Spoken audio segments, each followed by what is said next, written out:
ચાલો આજે આપણે બનાવીશું એકદમ અલગ જ સ્ટાઇલમાં પાવભાજી.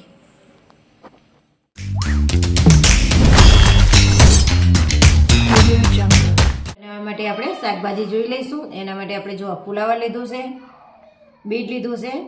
બીટ આપણે અડધું લીધું છે, મોટું હતું એટલે. 4 આપણે ટમેટા લીધા છે, કેપ્સિકમ, અડધું ગાજર લીધું છે, 1 રીંગણ લીધું છે, 2 મીડિયમ ડુંગળી છે લીધી છે, થોડી કોબીજ લીધી છે, 1 બટેટું, વટાણા, 1 ગાંઠિયું આપણે લસણ લીધું છે અને આદુને 1 કટકો લીધો છે. હવે આ બધું આપણે સમારી લઈશું. આપણે તેલ ગરમ થવા મૂક્યું છે. તેલ ગરમ થઈ ગયું છે. આપણે 4 મોટી ચમચા તેલ નાખ્યું છે. હવે આપણે આ લસણ આપણે 8 થી 10 કળી જેવું લસણ આપણે સમારીને લીધું છે. થોડુંક એને સાતરીશું. આપણે ગેસ ધીમો કરી દઈશું. થોડુંક પીળા જેવું થાય એટલે આપણે તરત એનું જીરું નાખી દઈશું.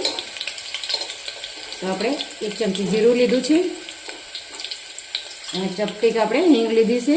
હિંગ નાખવી ઓપ્શનલ છે આમાં. હવે આપણે આ ડુંગળી નાખી દઈશું. ડુંગળીને થોડીક વાર સાતરવા દઈશું.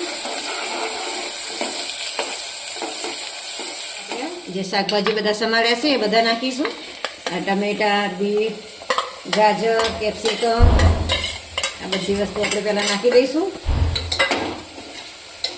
હવે આપણે આ જે બધું મિક્સ શાકભાજી લીધું હતું, બટેટા, ફ્લાવર, રીંગણ, કોબીજ, વટાણા, એ બધું નાખીશું આપણે. આ ભાજી આપણે એકદમ અલગ જ બનાવવાની છે. નહીં વાસણની ઝંઝટ, નહીં ગ્રેવીની ઝંઝટ. અને આ ભાજી બહુ સરસ બને છે. હવે આપણે આ પીસેલું આદું નાખીશું 1 ચમચી.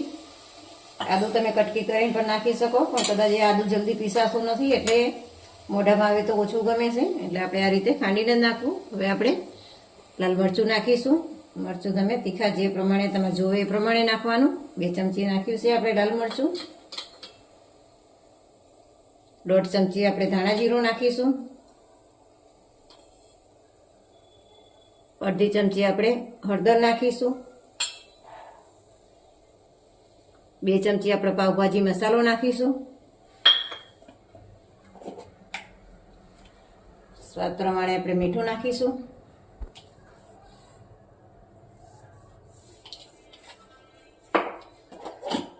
બધી વસ્તુ આપણે મિક્સ કરી લઈશું. બધા મસાલા મિક્સ કરી દીધા છે. અને મિક્સ મસાલા થોડીક વાર આ રીતે ચડવા દઈશું. 1 મિનિટ જેવું આપણે આને ઢાંકીને ચડવા દઈશું. આપણે 1 મિનિટ જેવું થઈ ગયું છે. ફાસ્ટ ગેસ ઉપર આપણે આને કૂક થવા દીધું હતું. હવે આપણે આ બધું સરસ મિક્સ કરી દઈશું. જે બધો મસાલો શાકભાજીમાં સરસ ભરી ગયો છે. હવે આપણે આમાં પાણી નાખવાનું છે. આપણે અડધા ગ્લાસ જેટલું આમાં પાણી નાખ્યું છે. બધું મિક્સ કરી દઈશું. અને ખાસ ગેસ ઉપર આપણે આને થોડીક વાર આ રીતે ઉકળવા દઈશું. સરસ કૂક થઈ ગયું છે. જો ઉકળવા માંડ્યું છે. હવે આપણે આને કુકરને બંધ કરી દઈશું અને 4 વિસલ આપણે થવા દઈશું. 4 વિસલ થઈ ગઈ છે અને આપણે કુકર ઠંડુ થઈ ગયું છે. હવે આપણે જોઈ લઈએ. હવે હવા બિલકુલ નથી, તો બહુ સરસ બફાઈ ગઈ છે. હવે આને આપણે પીસી લઈશું.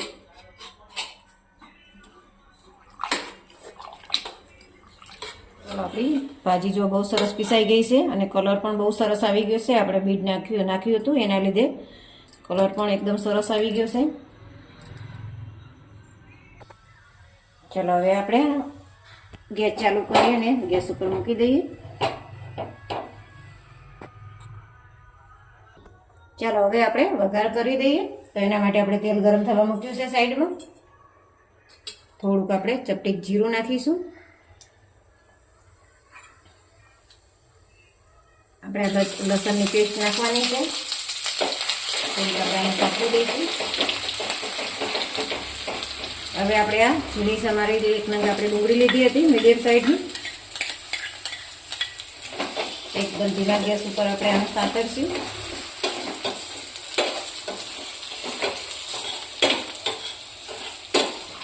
ચાલો આપણી ડુંગળી એકદમ સોફ્ટ સરસ થઈ ગઈ છે. આને વધારે કંઈ પીળી નથી જવા દેવાની.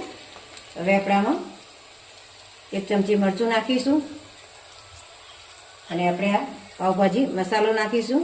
આ વઘાર તમે બટરમાં પણ કરી શકો છો, બટરમાં પણ બહુ સરસ લાગે છે. ગેસ આપણે બંધ કરી દઈશું અને આપણે થોડીક કોથમીર નાખીશું વઘારમાં.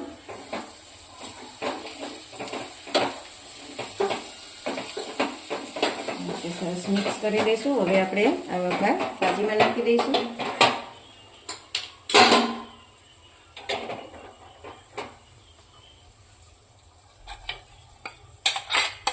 આ રીતે વઘારવાથી ભાજી બહુ સરસ સ્વાદિષ્ટ બને છે.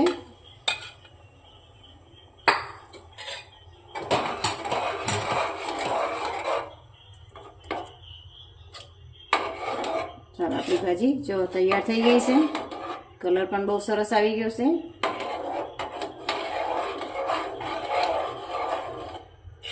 કોથમીર નાખીશું.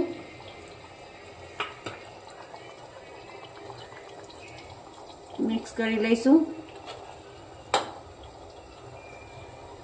અને આપણે 1 થી 2 મિનિટ આપણે ઢાંકીને આ રીતે થવા દેવાની છે. 1 મિનિટ જેવું થઈ ગયું છે.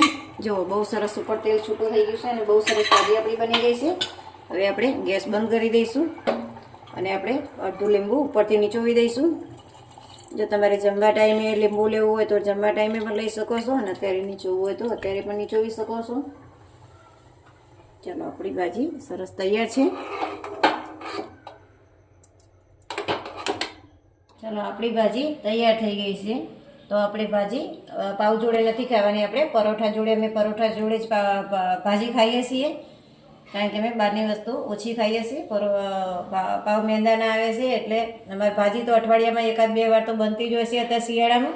એટલે વધારે પાવ ખાવા શરીર માટે સારા નથી, એટલે અમે પરોઠા જોડે જ ભાજી ખાઈએ છીએ. તો તમને આ રેસીપી વિડીયો ગમે હોય તો લાઈક કરો, શેર કરો ને સબસ્ક્રાઈબ કરવાનું ભૂલતા નહીં.